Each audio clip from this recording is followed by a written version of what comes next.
This is a video about the Communicator activity badge for the Cubs. As you can see, it's a little bit hard to get than some of the other awards. There are two slides here. These are the main requirements, then we're going to go into some other ones. I'm going to give you some ideas as to how you can do this badge, as well as what it might link to in terms of other badges, as well as the Chief Scouts Silver Award. We're just going to go through these one at a time, and I'll tell you a little bit about how we can link these into other badges. Get someone to give you directions or instructions to do something. Check you've understood and follow directions or instructions. In reality, this is something that you can sign off pretty much immediately, as long as they are a cub for any reasonable length of time. Chances are it's been a group activity where their sixer has given them directions, or a user leader have given them directions, or if you want to really use a literal definition, then go on a little hike and just do that as one of the staged hike activity badges. So you can just pretty much take this off immediately. Next one, get someone you know to give you a call. So it's reasonably unlikely that Cubs will have phones. Usually people around the age of Scouts are trusted with phones, and then only some of them are really. So you may have to find a way either with pay-as-you-go phones that you just use for Scouts, or something along those lines to do this essentially, so that your Cubs know how to accept the call that you're sort of ringing them with. But in reality, this badge is sort of made with Cubs that have these sorts of gadgets in mind. So if they do, then absolutely they can use those. The important thing is to be able to take note of what's happening during the call, rather than just stood there with the phone if they're really not quite sure what's going on. They need to know that, once you put down the phone, sometimes you can't call people back. Sometimes it could be quite hard to get them to iterate a second time, especially with something important or urgent, right? So that's quite important there. You could actually tie this potentially in with personal safety. So part of personal safety is how to contact Childline and things like that, and what to do if a stranger starts talking to you, as well as memorizing your parents' sort of phone numbers and address and things. So as part of this aspect, which is to do with the mobile phone, you could actually knock off half the requirements of the personal safety badge in one go, given they require use of the phone at the same time. Moving on, we have show you can send emails and text messages. Again, these are sort of vital skills in the modern age, with emails especially being important. And again, you could also show how to use a mobile phone or a tablet to send a message to someone. So, you could use landline for this, but really I think you're going to use mobile for calls nowadays. No one really has landlines knocking around. You can use tablets to send a message. This is an optional requirement. In reality, with tablets, you can only really do Facebook Messenger. You can't do WhatsApp. You can't do text messages. So really, I'd sort of lean more towards using a phone, because kids already know how to use tablets for the most part.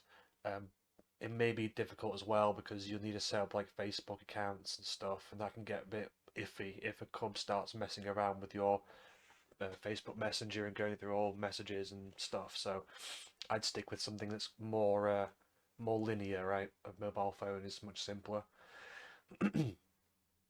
Sending an email, you can actually set up sort of dummy emails on certain websites that have limited time span, and they expire and disappear.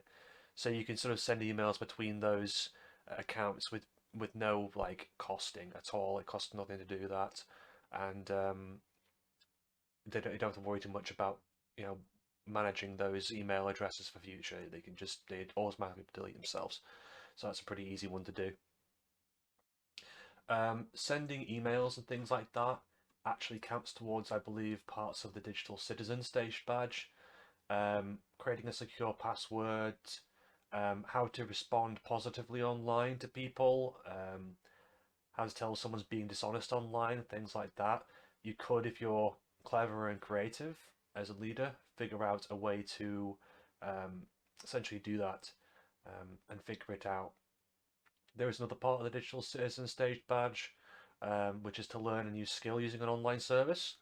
So if you were using emails, for example, that contained a useful bit of information related to scouting, and you were sending those around and asking them to correct the errors and copy people in and forward it and things in a group, that could be a good way of teaching them a skill there and ticking that off essentially. Another thing in the Digital Citizen Stage badge is to do with spotting the difference between facts and opinions that are online and things like that. So if you can perhaps figure in some journalistic articles or something, then you can tell, sort of tick off that aspect of that award too.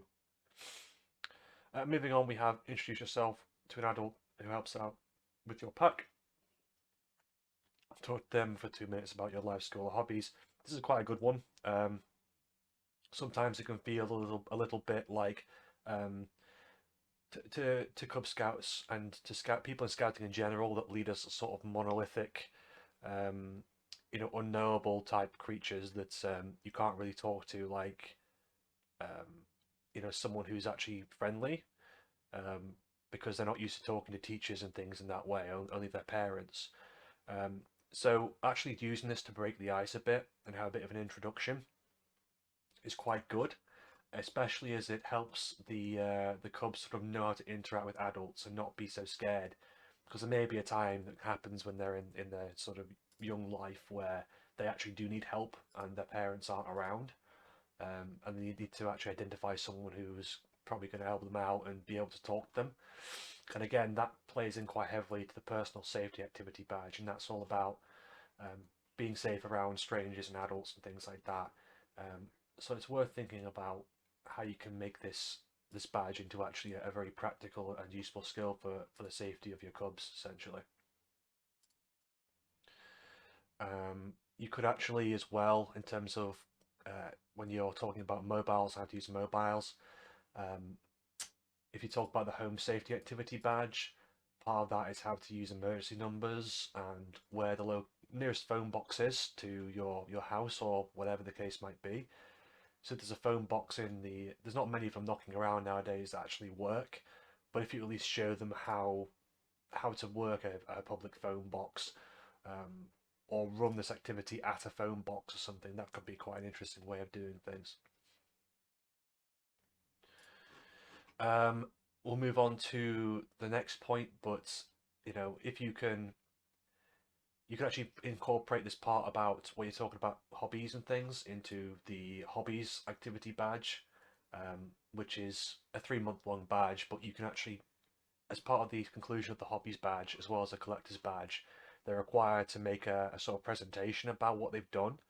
So if they already hold the hobbies or collector badge, they've actually already done this kind of presentation where they've talked to an adult leader for 2 minutes about their hobbies and things. So moving on, we have a really big slide, but don't get too overwhelmed. Let's just choose any three of these.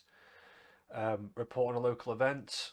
You can write something, whatever the case might be there. This doesn't really play into any of the badges, unfortunately. It might play into something like the Our World Challenge Award that goes towards the Chief Scout Silver. If there are, aspects of this being some kind of event that isn't of your local culture, there's perhaps of an immigrant community or something that counts as encountering a different faith or culture than your own. Um, Again, if this is a religious event or something like that, then that will count as well. Um, if you go to the next point, it's make contact with another pack, send videos, letters, emails, whatever the case might be there. Um, this is pretty good as well. Again, it's a point of the Our World Challenge Award to sort of get in touch with um, clubs in a different country or play a game, etc., from a different country. It's more of a scouts type thing to actually contact another pack in a different country, but there's plenty of different packs even in your local area. There'll be plenty of different groups that exist in your town, in your district. So actually getting contact with them is not difficult to do, and that would count towards our World Challenge Award. Find out how people with visual or hearing impediment communicate. Braille, Makaton, BSL, things like that. Essentially, there's actually a badge called Disability Awareness Activity Badge, which is part of that. You can choose sight awareness or deaf awareness, which actually includes learning a song or something like that in BSL or Makaton, um, things like that. So additionally, there's one for sight awareness in Braille, so you can actually quite easily bring this into alignment with that disability awareness badge. If perhaps you, rather than a simple phrase, you make it part of a song, a very simple song. That'd be one way of doing it. Moving on, that would also count for the R Skills Challenge Award, by the way. Learning a new skill or solving a problem counts towards that. So if you sort of ask them, oh, how do you think people communicate who can't, do X, Y very well, then they can figure out, perhaps their own version of BSL or whatever for a few minutes, and you can actually tick off that other part of the our World Challenge Award too, or sorry, our Skills Challenge Award for actually problem solving. Next, we have tell a story about an experience you've shared with your leaders and other Cubs. Make sure you communicate clearly and everyone's following the story. Doing this around a campfire is pretty good. If you ever want to do parts of the Our Outdoors Challenge Award with making campfires and taking parts as campfire songs and other entertainment, I'd say this kind of story would count as other entertainment in terms of that Our Outdoors Challenge Award that goes towards Chief Scout Silver. So it's an easy one to do if you're ever on camp. Next, we have hold a simple conversation in another language. A lot of scouts and people in the UK are bilingual, so not too difficult really there. They learn languages in schools for the most part, so it's up to you what counts towards this. But again, this in itself is a different skill for that R Skills Challenge Award, really.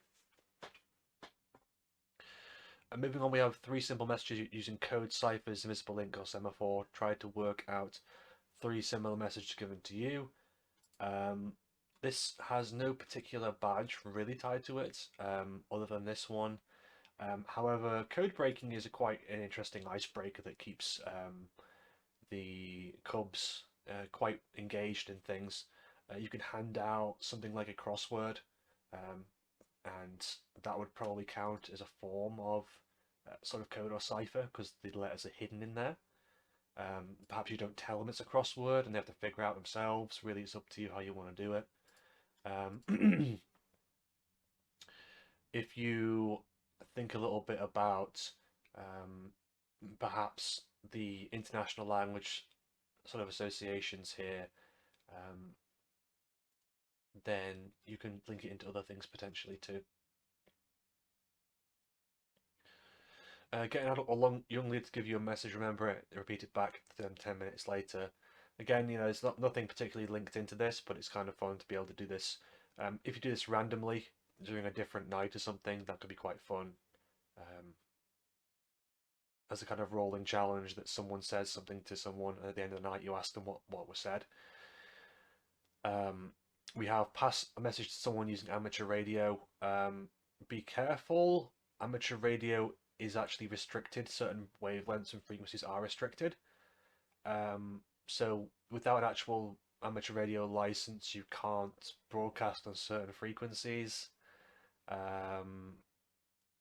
So I'd say really just if you have walkie-talkies, amateur radio is a very specific kind of phrase really here. I'd say pass a message to someone using citizen band radio. That'd be, Google that rather than amateur radio because you don't want to end up on the wrong frequency and get in trouble. But CB radio is literally just walkie-talkies that you buy in a shop, so they cost nothing to get off Amazon, so you can get some of those. Although, actually speaking about that, chances are in your district you'll have proper radios, like full band sort of radios, because they're used a lot for district events. and county events. So if your particular group doesn't have any of these, you can borrow them for a night, as far as I know. And finally, we have Take Part in Jamboree on the Air, Jamboree on the Internet. If you don't know what this is, it's a very cool international jamboree that scouts from all over the world dial into, and you get to talk with scouts from different countries. This can actually link in quite well to things like, for example, the World Faith Activity Badge, if you can talk to them a bit about their faith and their culture and how it's different to yours. It can also count towards My Faith if you are sort of doing something in relation to that in cross-cultural stuff. Additionally, quite easily, this can relate to the International Activity Badge. In fact, you could do the International Activity Badge and pretty much, um, while you're doing a JOTA, and the entire badge can be done in one shot, as well as this aspect of the Communicator badge. So certainly look into the International Activity Badge there. There's probably some parts of the previous slide as well that link into the International Activity Badge too. You could potentially link in a bit to global issues, because there are certain parts of the world that are subject to extreme weather and things that you will be talking to, use it from JOTA and things like that. So that's something to bear in mind. Other than this, again, the Cubs are World Challenge Award, this will all go towards that. If you get any of this done in teams, again, that's a team leader and teamwork challenge. Beyond that, it's going to be our skills for learning new things. That's by everything. Hopefully that was useful. Bye bye.